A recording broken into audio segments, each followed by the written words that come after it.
sexually assaulting women. And I have to tell you that I can't stop thinking about this. It has shaken me to my core in a way that I couldn't have predicted.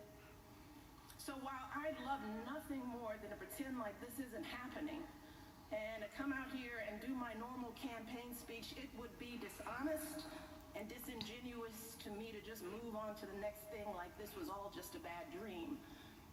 This is not something that we can ignore. It's not something we can just sweep under the rug as just another disturbing footnote in a sad election season. Because this was not just a lewd conversation. This wasn't just locker room banter. This was a powerful individual speaking freely and openly about sexually predatory behavior and actually bragging about kissing and groping women, using language so obscene that many of us were worried about our children hearing it when we turn on the TV.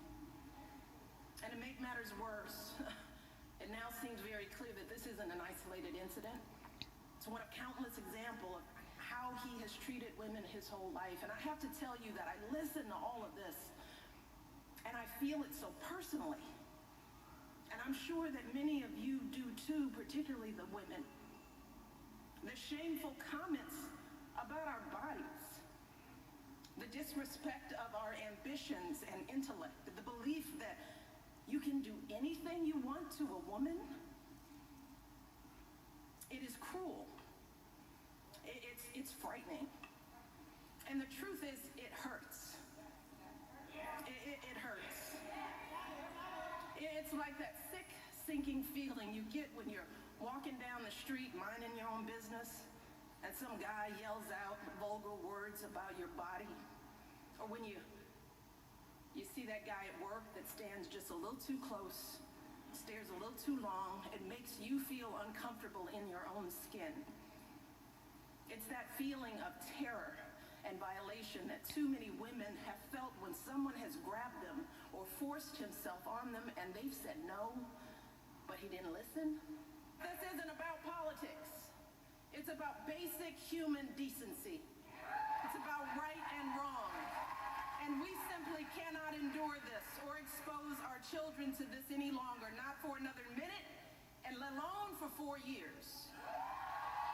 Now is the time for all of us to stand up and say, enough is enough.